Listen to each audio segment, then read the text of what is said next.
Bismillahirrahmanirrahim. Au nom de Dieu, le tout miséricordieux, le très miséricordieux. Par cette formule, vous le savez peut-être déjà maintenant, le musulman commence chaque chose importante de sa vie, que ce soit des actes cultuels bien sûr, mais aussi les actes du quotidien. Au nom de Dieu, le tout miséricordieux, le très miséricordieux. Ça peut étonner, cette redondance entre les deux adjectifs. Donc en arabe, Bismillahirrahman, pour tout miséricordieux, Ar-Rahim, le très miséricordieux. Et ça étonne pas seulement aujourd'hui ou dans un contexte non francophone, ça a étonné même les contemporains du prophète donc Mohammed, lorsqu'il apporta les premières révélations du Coran et que ces révélations commençaient par cette formule.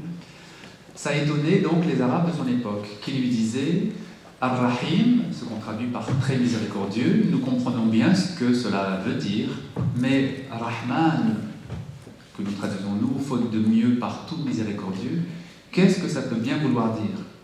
Si vous voulez, en arabe, donc, il y a dans les adjectifs la possibilité de former des intensifs. Un adjectif qui veut dire généreux, et puis on peut former un intensif très généreux. Or, il se trouve que Rahim, c'est déjà un intensif, c'est déjà très miséricordieux. Alors, qu'est-ce qu'il y a au-dessus de très miséricordieux? Donc, les Arabes demandaient au prophète, mais pourquoi ce néologisme, pourquoi ce nouveau mot que personne ne connaît parmi nous? Et il leur répondait, parce que nul ne peut limiter la miséricorde, parce que aucun mot d'aucune langue humaine ne saurait exprimer l'illimitation, le caractère illimité de la miséricorde. Et quelque temps après les premières révélations, un verset est venu préciser cela. C'est le verset 156 de la sourate 7 qui dit Wa rahmati wasi'at kulla shay, et ma miséricorde embrasse toute chose ou s'étend à toute chose. En disant cela, le Coran signifie que la miséricorde est une réalité qui dépasse notre compréhension, bien sûr, mais qui englobe tout être, que cet être soit croyant ou non, que cet être soit humain ou non. Cette miséricorde englobe toute chose, vivante ou non.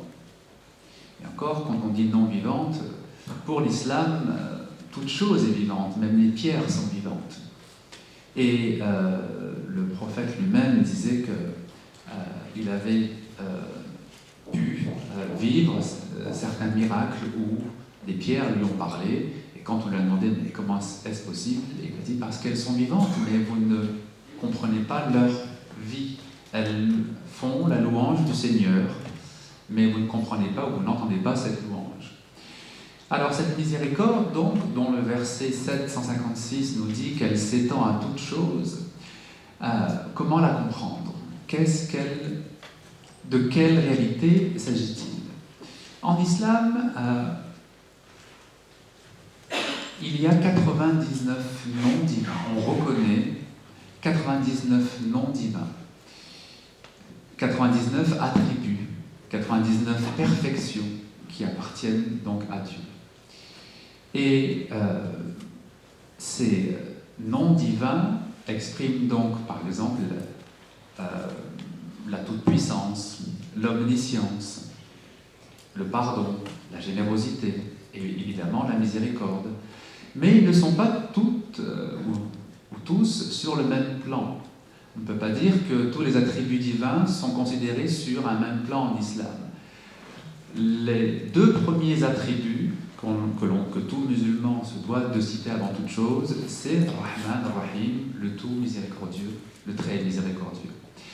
Cela veut dire que, certes, Dieu est conçu comme possédant un grand nombre d'attributs, mais on distingue en islam les attributs de l'essence, ceux qui appartiennent à l'essence même de Dieu, et les attributs qui sont liés à des actes de Dieu, à ce que Dieu fait pour la création, envers la création. Et lorsque Dieu est en colère, lorsqu'il a exprimé une colère, on ne considère pas que la colère est un attribut essentiel. C'est éventuellement une réaction, une façon de rétablir la justice au sein même de la vie des hommes, lorsque l'injustice est devenue généralisée, par exemple. Et le Coran cite certains exemples des civilisations anciennes. Mais ça ne fait pas partie des attributs de l'essence. Parce que l'essence divine en islam est conçue comme pure miséricorde, pure générosité.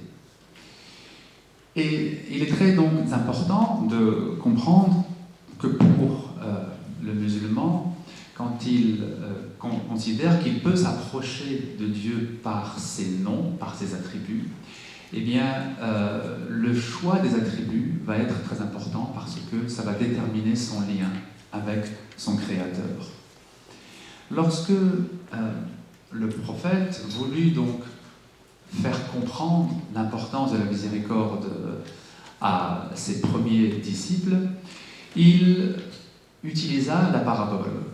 On a déjà vu que le terme même de tout miséricordieux n'était pas très compréhensible. Vous imaginez bien que la réalité qu'il y a derrière l'était encore moins.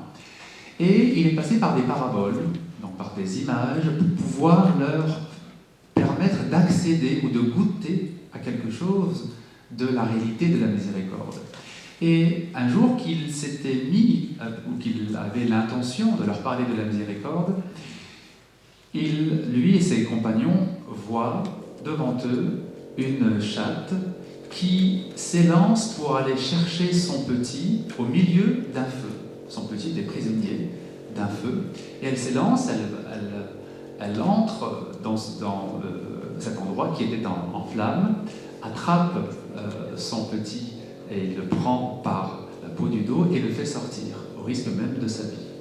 Et le prophète et les compagnons, saisis par cette scène, sont restés quelque temps silencieux, et le prophète conclut en leur disant « Vous voyez cette chatte et le comportement qu'elle a eu pour aller sauver son petit, eh bien Dieu est plus miséricordieux envers nous que cette chatte envers son petit. » Et cet événement qui s'est déroulé donc devant les yeux du prophète et de ses compagnons a été providentiel pour que les premières générations, disons même les premiers convertis à l'islam, puissent comprendre le caractère central de la miséricorde dans cette religion. Cette miséricorde qui apparaît dans cet événement, elle est évidemment peut-être le meilleur exemple de l'aspect maternel de la miséricorde. Tout à l'heure, le Père Faye a longuement souligné cet aspect maternel de la miséricorde. Et en arabe, le mot rahim veut dire utérus, le ventre de la mère. Le mot rahim, c'est la racine d'où est tiré l'attribut rahim, avec une voyelle longue, qui veut donc dire très miséricordieux. Lorsque donc le prophète commence son enseignement, il prend soin de le rendre progressif. Je vous ai parlé donc de cette anecdote avec la chatte. À un autre moment, il a été plus direct, voyant certainement que la communauté commençait à être capable d'entendre des choses plus directes sur la miséricorde, et leur a dit « Nul d'entre vous ne sera croyant tant qu'il ne fera pas preuve de miséricorde envers les autres. » Et ses compagnons réagissent en disant « Mais nous faisons tous preuve de miséricorde. » Alors on pourrait croire que c'est une sorte d'orgueil ou qu'ils surestiment leur état spirituel. En fait, non, c'est simplement qu'ils n'entendent pas de la même façon. Pour eux, Rahim, et pour beaucoup d'entre eux en tout cas, ça voulait dire les liens du sang, les liens, la filiation, puisque la racine Rahama veut dire l'utérus de la mère. Donc lorsque le prophète leur dit hatta tarahamu, jusqu'à ce que vous fassiez preuve de miséricorde, il l'entendait tout naturellement dans son sens ancien, à savoir respecter les liens du sang, ne pas couper avec ses proches, et en particulier les liens familiaux. Et il faut évidemment ne jamais oublier que lorsque l'islam arrive et se répand, c'est dans un milieu où la culture est avant tout tribale, c'est-à-dire que les Arabes de l'époque sont organisés en tribus nomades souvent.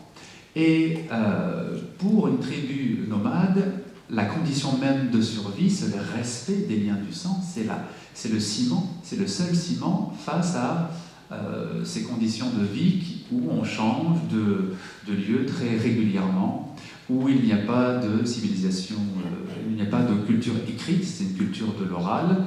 Donc le seul ancrage profond et durable, ce sont les liens du sang et donc les liens familiaux. Quand il leur dit « Nul d'entre vous ne sera croyant tant qu'il ne fera pas preuve de miséricorde », ils l'entendent tant qu'il n'honorera pas les liens du sang. Et là, il prend conscience de tout le travail d'éducation spirituelle qui sera nécessaire pour qu'il puisse passer de cette culture tribale à l'universalité de la miséricorde.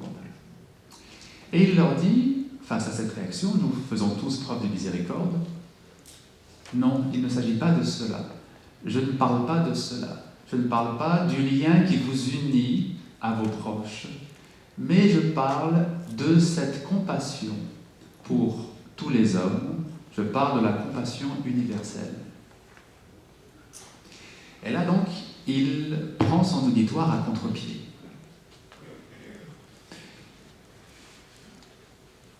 Pour passer d'une façon de vivre où les seuls hommes et femmes importants sont ceux de ma tribu, à une conception où l'humanité est une, où tout homme, toute femme a sa valeur et la sacralité de sa vie, eh bien il faut une véritable révolution intérieure. Il faut une véritable conversion au sens premier du terme, c'est-à-dire une inversion de tout ce qui se trouve à l'intérieur. Il faut un retournement intérieur.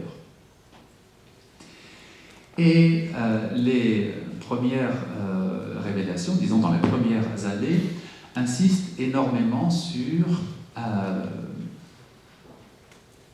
la générosité envers les déshérités, la main tendue envers les pauvres, et en particulier cette ouverture, cet accueil pour les orphelins. Beaucoup des versets des premières années insistent sur le fait que le croyant ne saurait se détourner de celui qui a faim, ne saurait se détourner de celui qui est pauvre, ne saurait se détourner de l'orphelin. Et pour encourager donc à cette générosité envers les plus démunis, le prophète a dit quiconque accueille chez lui un orphelin sera au paradis avec moi comme ses deux-ci. Et il a joint donc ses deux doigts, les deux doigts de la main, pour montrer que la proximité très grande qui sera celle de celui qui accueille l'orphelin avec le prophète dans l'au-delà.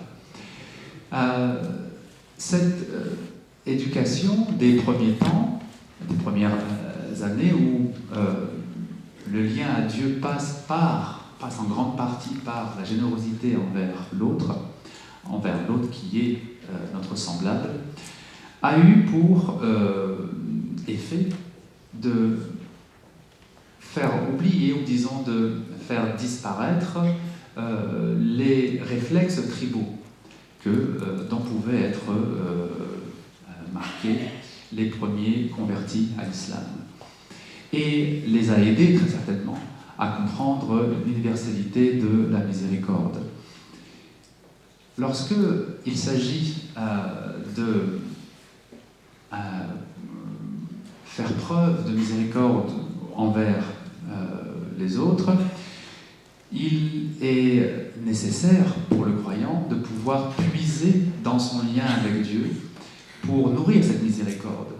Parce que lorsque on donne et qu'on ne reçoit rien en retour, lorsqu'on fait l'effort d'accueillir et que parfois on est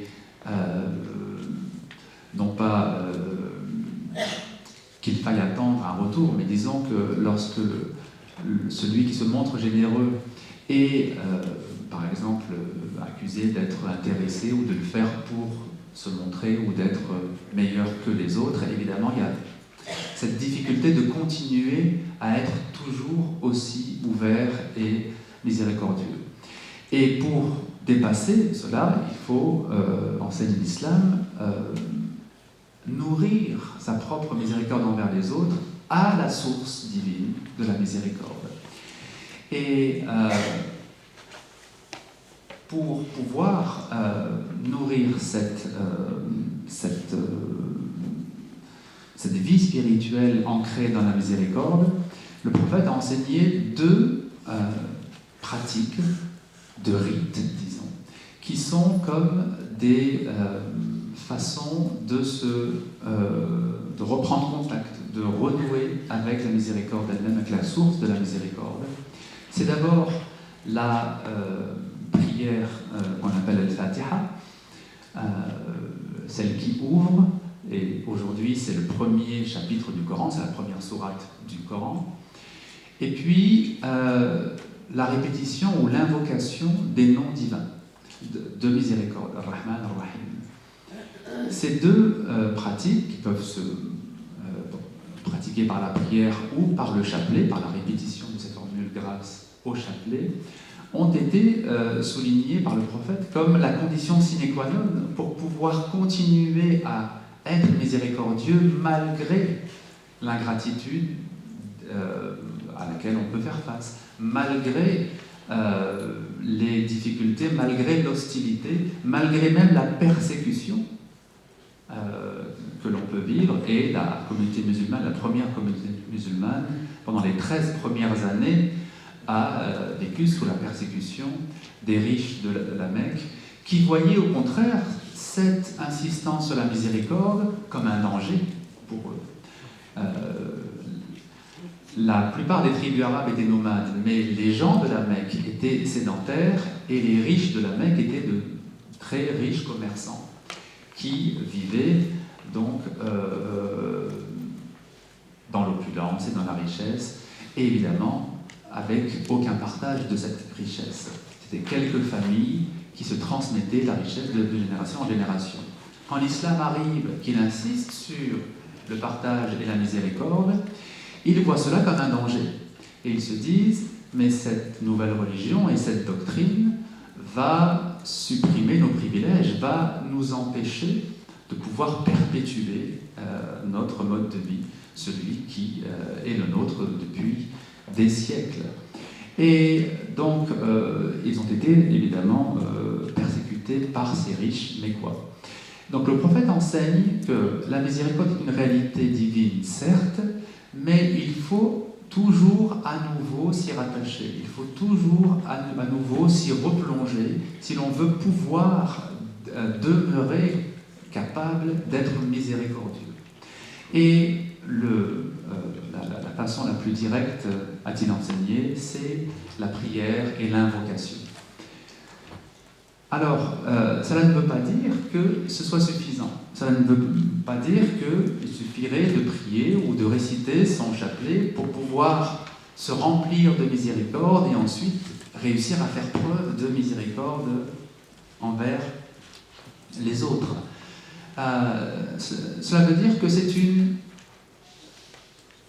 base spirituelle, mais que cette base spirituelle, elle ne peut être mise en valeur que si, disait le prophète, le cœur est correctement orienté. Si le cœur est correctement orienté. Et quand tu l'as demandé qu'est-ce que tu entends par le cœur correctement orienté, il a expliqué le cœur qui perçoit Dieu, le cœur qui sait voir Dieu. Et il a donné une parole qu'il a reçue comme révélation sans que ce soit Coran, parce que le prophète était destinataire de deux types de révélations. Des versets qui étaient donc intégrés au fur et à mesure au Coran, et puis des révélations plus personnelles qui n'étaient donc pas intégrées au Coran, mais qui sont des paroles de Dieu tout de même, où Dieu parle à la première personne.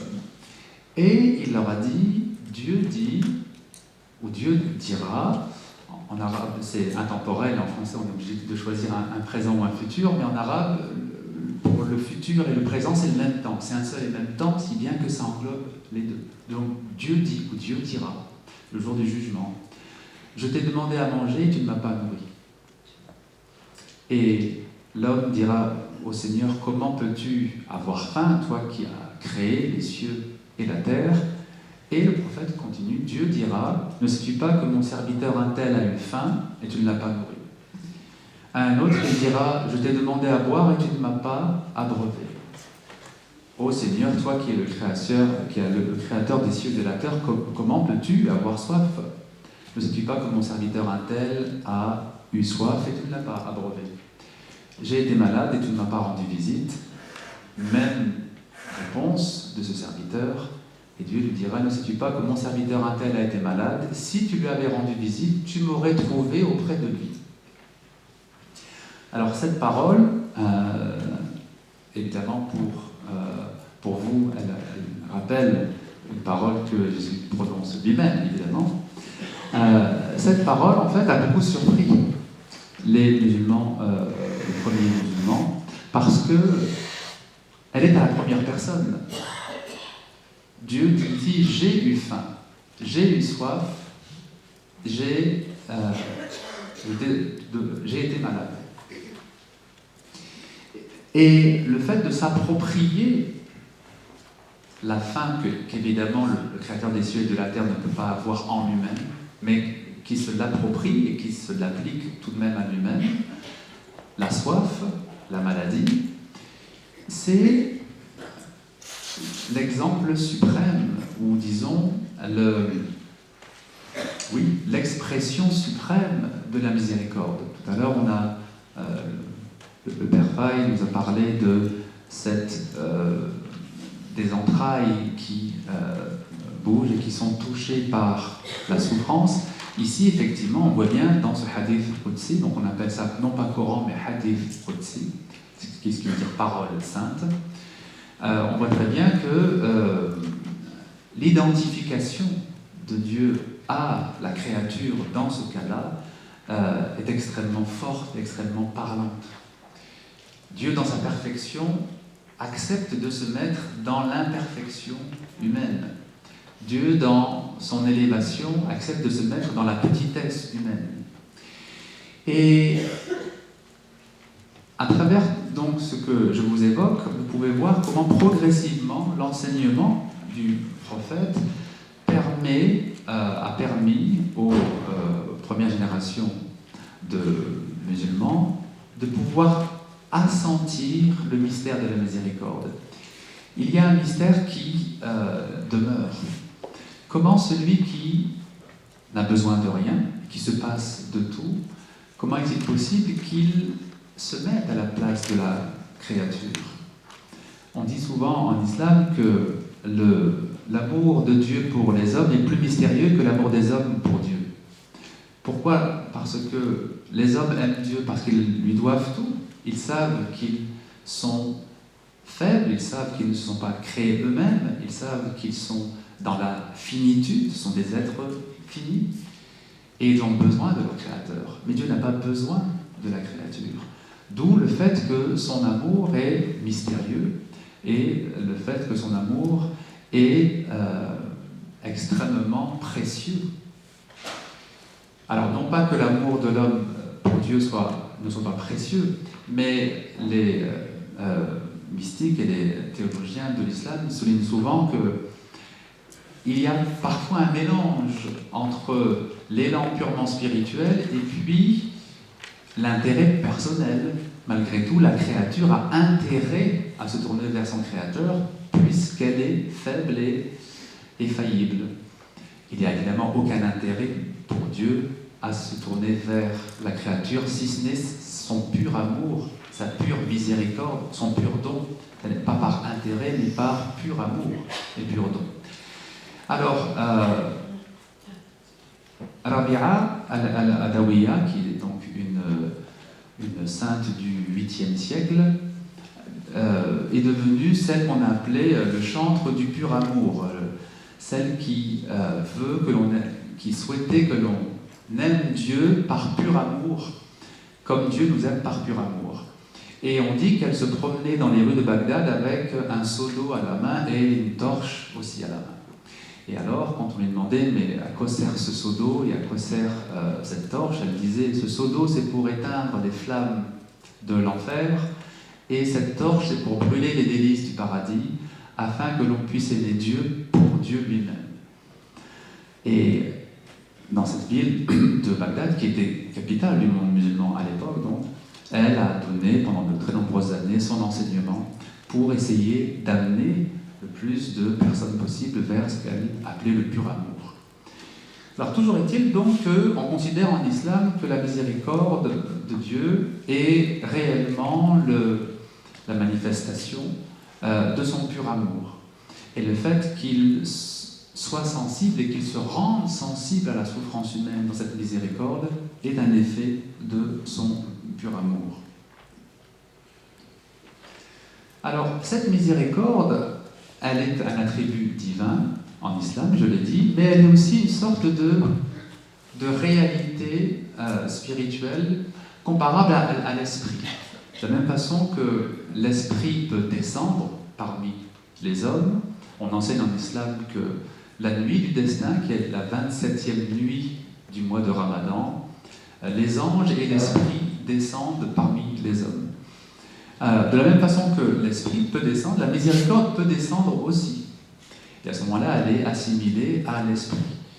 Et la miséricorde ne descend pas simplement la 27e nuit du mois de Ramadan, mais à chaque instant, à chaque fois que des croyants se réunissent pour évoquer Dieu. Le prophète a dit, nul groupe de croyants ne se réunit pour évoquer Dieu sans que les anges les entourent et que la miséricorde descende parmi eux. Donc on voit bien dans cette parole ou dans ce hadith que cet attribut divin qui fait partie de l'essence divine est aussi une réalité spirituelle qui se meut, qui se déplace et qui peut descendre parmi les hommes comme les anges ou comme l'esprit peuvent descendre parmi les hommes. Et cette descente est liée à quoi? Eh bien, elle est liée à l'appel des hommes. Lorsque le prophète nous dit nul groupe de croyants ne se réunit pour évoquer Dieu sans que la miséricorde ne descende parmi eux, c'est parce que finalement, se réunir pour évoquer Dieu, pour le prier ou pour l'invoquer, ou même tout simplement pour en parler, tout simplement, c'est faire appel. C'est un appel, c'est déjà un appel. C'est être en demande de sa présence, en demande de sa lumière, en demande de sa guidée. Donc il appartient aux hommes de rendre présente parmi eux la miséricorde. Il est de la responsabilité des croyants d'être le véhicule de cette miséricorde par leurs actions, certes, mais aussi et surtout par leur présence. Le fait d'être dans cet appel fait descendre cette miséricorde parmi les hommes et la fait donc rayonner.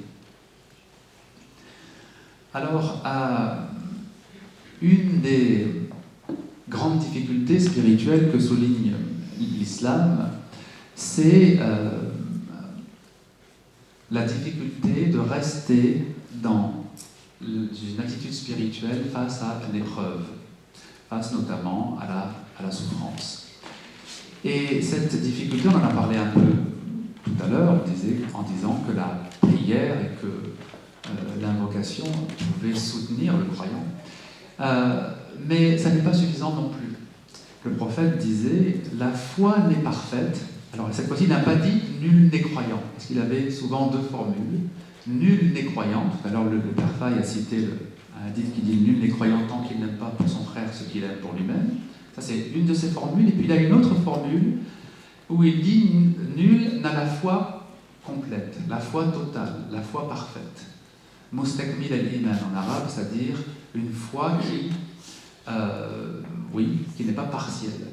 Nul n'a la foi complète s'il ne considère pas l'épreuve comme une grâce et la facilité comme une disgrâce ou comme un malheur. En disant cela, encore une fois, il prend le contre-pied de ce qui est, un réflexe, le fait de souhaiter être plutôt dans la facilité que dans la difficulté, d'être dans le confort plutôt que dans l'inconfort. Mais ce que veut dire ce hadith, non pas qu'il faille rechercher la difficulté ou qu'il faille rechercher l'inconfort, mais se dire que les épreuves auxquelles je fais face, la maladie, la perte des êtres chers, la pauvreté, etc., sont aussi des grâces, sont aussi une grâce si je le prends comme étant une grâce, si je le prends comme étant un moyen de grandir spirituellement, un moyen de progresser spirituellement.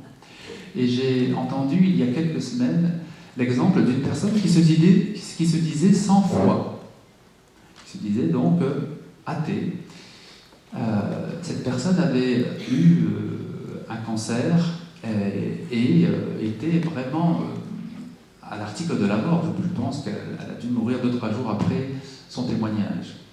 Et elle disait que la maladie l'avait transformée.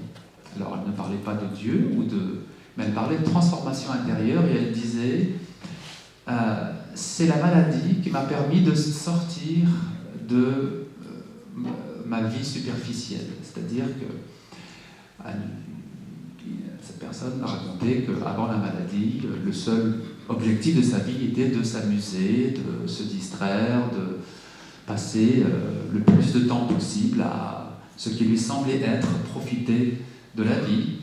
Et tout à coup, elle raconte que la maladie est venue inverser le rapport des choses en elles-mêmes. Qu'est-ce qui est essentiel? Qu'est-ce qui est secondaire? Qu'est-ce que la vie? Qu'est-ce que ce don? Qu'est-ce que la vie humaine? À quoi sert-elle? Vers quoi est-elle orientée? Toutes ces questions donc essentielles que cette personne ne s'était jamais posées, elle se les est posées à cause ou grâce à la maladie. Et puis il a eu c'était un homme, donc il a eu cette formule magnifique en disant « Je ne pars pas malade, je pars guéri ». Et j'ai trouvé ça vraiment merveilleux que quelqu'un qui, tout en se disant non-croyant, ait pu cheminer à ce point, ait pu passer de quelque chose de superficiel à quelque chose d'essentiel. Une vision de la vie comme amusement et divertissement à une vision de la vie comme découverte du sens. Alors, le hadith sur lequel donc je parlais dit « Nul d'entre vous n'a la foi complète ou la foi totale tant qu'il ne considère pas l'épreuve comme une grâce. » Et lorsque l'on est croyant et lorsque l'on est convaincu de la miséricorde de Dieu, dans son quotidien, dans son vécu quotidien, il peut arriver des moments où on se pose la question « Mais pourquoi Dieu me fait-il souffrir? Pourquoi m'a-t-il mis dans cette situation? Pourquoi dois-je subir telle et telle chose ?» Et il n'y a pas de réponse simple à cette question. Il n'y a pas de recette à donner en disant « Eh bien, si cette question se présente à l'esprit, voilà la bonne réponse. » L'islam ne propose pas de réponse simple, mais elle propose au contraire un cheminement, une voie d'approfondissement. Chercher à comprendre ce que cette souffrance peut cacher comme grâce, peut receler comme grâce.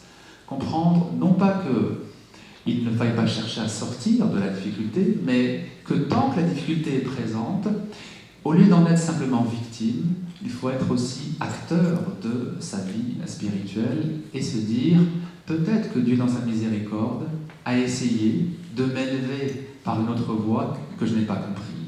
Et que la seule façon de m'élever, c'est, par exemple, de me priver de mes amis, que je me retrouve, par exemple, dans la solitude. Certes, la solitude peut être une difficulté, on en a parlé tout à l'heure, mais elle peut être aussi un moment d'approfondissement, peut être aussi un moment nécessaire pour retrouver Dieu. D'ailleurs, en islam, il y a des moments de retraite spirituelle qui sont encouragés. Par exemple, la dernière décade du mois de Ramadan, traditionnellement, c'est un mois de retraite, c'est une semaine, c'est une dizaine de jours de retraite spirituelle. Quand on est privé de ses amis, quand on est, je ne sais pas, par exemple, trahi par ses amis et qu'on se retrouve seul, certes c'est une souffrance, mais il y a peut-être aussi un sens, une signification. C'est peut-être un tournant dans notre vie pour approfondir quelque chose.